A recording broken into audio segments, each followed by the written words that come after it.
दोस्तों, बीमार होने पर जब भी हम डॉक्टर को दिखाने चाहते हैं तो डॉक्टर पर्ची पर प्रिस्क्रिप्शन लिखते हैं, लेकिन आप उस प्रिस्क्रिप्शन से दवाएं कहाँ से खरीदते हैं? क्या आप उस पर्ची को जन औषधि केंद्र में ले जाकर सस्ती जेनेरिक दवाएं खरीदते हैं, या उसी हॉस्पिटल के मेडिकल स्टोर या बाहर से महंगी ब्रांडेड दवाइयां खरीदते हैं? वैसे ये सवाल इसलिए भी जरूरी है क्योंकि हाल ही में नेशनल मेडिकल कमीशन की ओर से सभी डॉक्टर्स को ब्रांडेड दवाओं के बजाय सस्ती जेनेरिक दवाइयां लिखने का इंस्ट्रक्शन दिया गया है। हालांकि देखा जाता है कि लोग डॉक्टर की बताई हुई कंपनी या ब्रांड की महंगी दवाई ही खरीदते हैं। एक ही सॉल्ट की होने के बावजूद भी उन्हें सस्ती जेनेरिक दवाइयां खरीदने में डर लगता है। तो क्या सच में जेनेरिक दवाइयों की क्वालिटी सही नहीं होती है, और ब्रांडेड दवाइयों और जेनेरिक दवाइयों में से बेहतर कौन सी होती है? दोस्तों, एक्सपर्ट कहते हैं कि कैंसर जैसी कुछ ऐसी बीमारियां हैं जिनकी दवाइयां बहुत महंगी होती हैं, और कैंसर की दवाएं लाखों रुपए की आती है, और ब्रांड नेम वाली ये दवाइयां बहुत महंगी पड़ती है। और ऐसे में लोगों को सस्ती दवाइयां मुहैया कराने के लिए जेनेरिक दवाइयों का ऑप्शन देश में मौजूद है। और सिर्फ जन औषधि केंद्र में ही नहीं बल्कि सामान्य मेडिकल स्टोर पर भी जेनेरिक दवाइयां उपलब्ध होती हैं। और अभी हाल ही में NMC ने डॉक्टर के लिए एक आचार संहिता लागू की है, जिसमें सभी मेडिकल प्रैक्टिशनर्स को मरीजों के पर्चे पर महंगी ब्रांडेड दवाओं का प्रिस्क्रिप्शन लिखने के बजाय सस्ती जेनेरिक दवाइयां लिखने के लिए कहा गया है।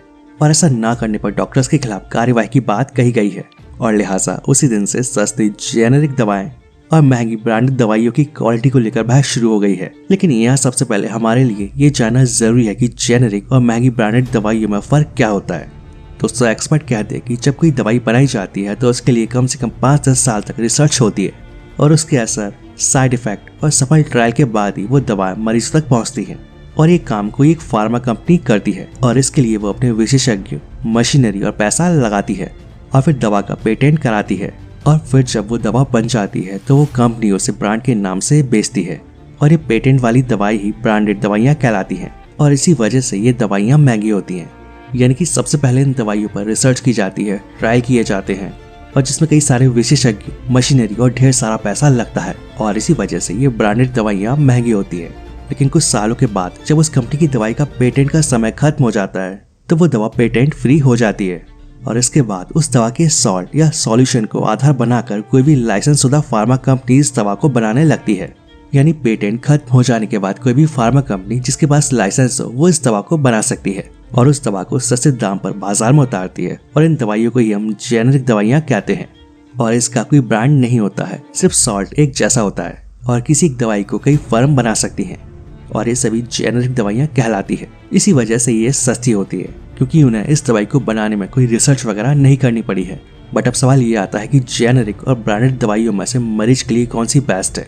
तो यहाँ हमें ये समझना होगा कि ये दोनों ही दवाएं मरीज के लिए अच्छी हो सकती है, बस शर्त है कि दोनों की क्वालिटी सही हो। सबसे पहले ब्रांडेड की बात करते हैं। तो जब कोई कंपनी ब्रांडेड दवा बनाती है तो उससे उम्मीद की जाती है कि वह गुड मैन्युफैक्चरिंग प्रैक्टिसेस अपनाती है और बेस्ट रिसर्च और रिजल्ट के साथ पेटेंट कराई हुई दवा उपलब्ध कराती है। ये दवाइयाँ महंगी तो होती हैं, लेकिन इनकी क्वालिटी को लेकर कम खतरा रहता है। लेकिन पेटेंट खत्म होने के बाद उसी सॉल्ट पर सामान्य फर्म दवा बनाने लगती है, तो वहाँ पर क्वालिटी चेक की उम्मीद कम रहती है, जैसा कि भारत में देखने को मिलता है। ऐसा काफी हद तक पॉसिबल है कि कोई फर्म लाइसेंस लेकर सस्ता सॉल्ट खरीद कर जेनेरिक दवाइयाँ बना देती है। उसकी ना तो इतनी निगरानी हो पाती है, और ना ही उसकी क्वालिटी चेक हो पाती है, और ना ही उसे कार्रवाई होने पर बड़ा नुकसान होने का खतरा होता है।